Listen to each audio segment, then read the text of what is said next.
This cannot go on. Worst is that when the poor people came to meet the governor with permission to air their grievances, they were prevented. But this, truth like murder will one day be out. I would like to be a people's governor. Therefore, I went to see them. I spent time with them. What I heard was the deep pangs of innocent people who were at the gunpoint of the goons. This does not bring credit to any civilized government. Government has to do its duty. If government fails to do its duty, the constitution will take its own course. I will once again repeat, howsoever high you think you are, the law is above you. That is the situation that is there, prevailing in Bengal now.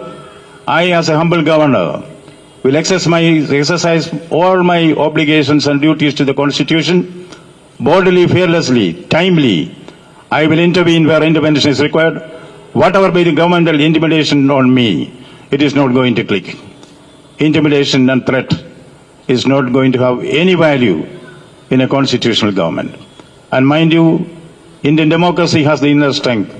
Indian constitution has the inner strength to see that everybody is brought in line to obey the Constitution of India and observe the rule of law. That's all what I have to communicate to you now for the time being. Thank you.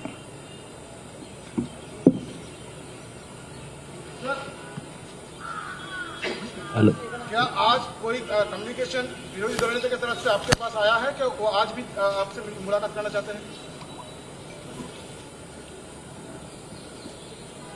The opposition is a political aspect of that. The opposition leader has got his rights in democracy. Let him exercise it in his own way. I am more concerned about the people. What is of more relevance to me is that the innocent people have been prevented from meeting the governor, which is not a joke. And now that you have raised the issue once again, I am today going to write a letter in a sealed cover and send it to the Chief Minister herself, directly addressed to her about certain issues which now I am not revealing to you, but I can only reveal that my next step is writing directly to the Chief Minister of West Bengal to obey the Constitution of India. Hello sir, this is Dipankar from NKTV. आज high court ने बोले हैं कि आप अगर किसी को बुलाए तो पुलिस रोक नहीं सकता. आप कल रात आपका ट्विटर में आप बहुत लंबा आपका विबृति दिए हैं.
लेकिन अभी मतलब क्या हाल है?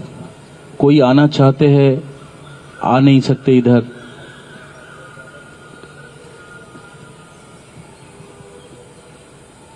See, it is said, if the mountain does not come to Muhammad, Muhammad will go to the mountains. That is what happened today.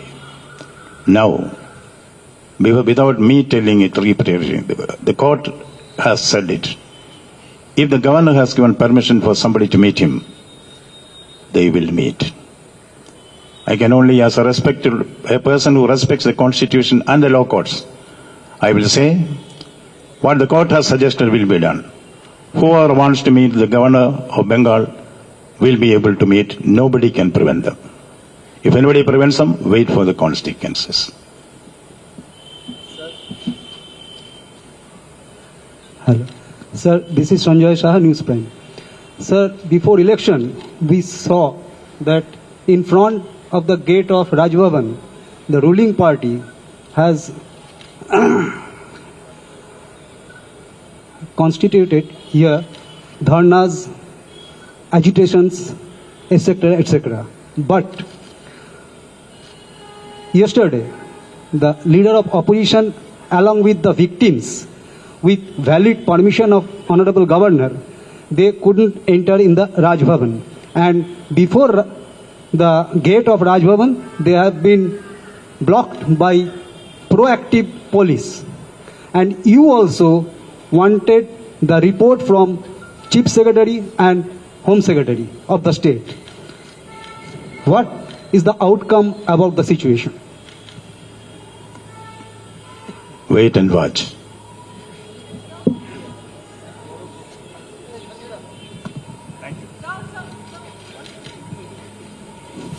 Sir, you said that you're going to take some legal action following the silence on behalf of the government.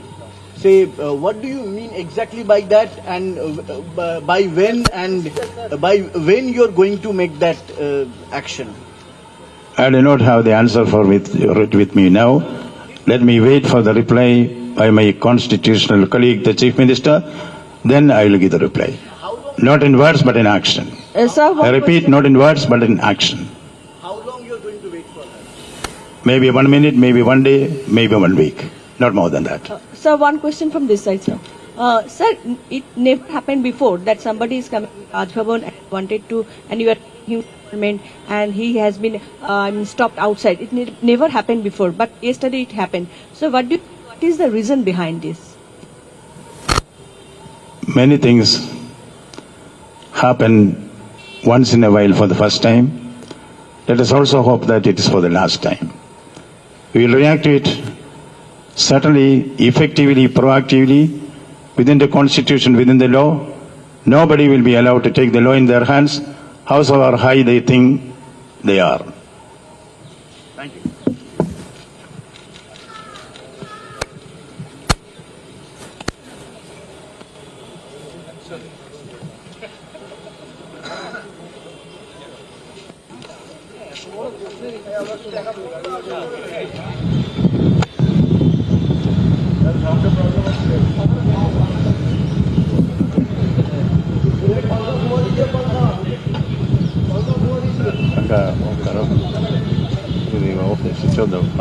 You can yeah.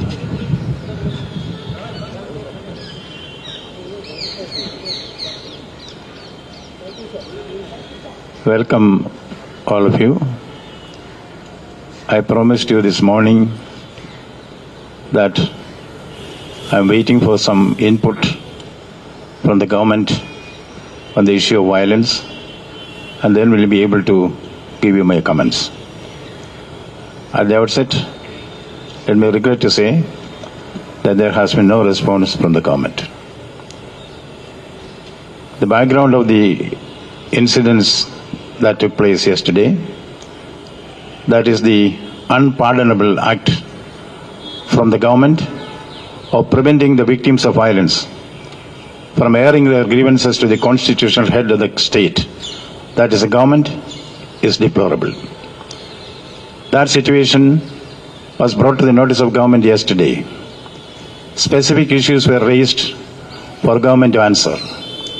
Why truth has been prevented on the streets from reaching the place where from it expected redressal to their grievances.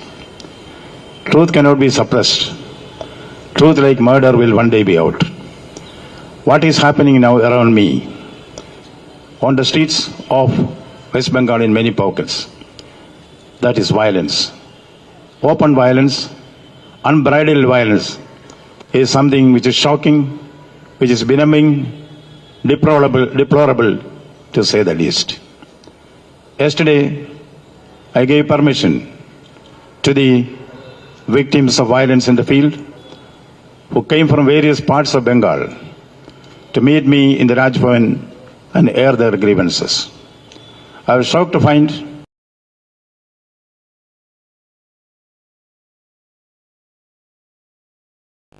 that on one reason or the other, they were all prevented from exercising their democratic rights or defending their lives.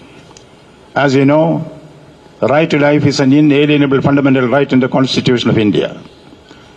Every responsible government, every civilized government has a right to defend the Constitution.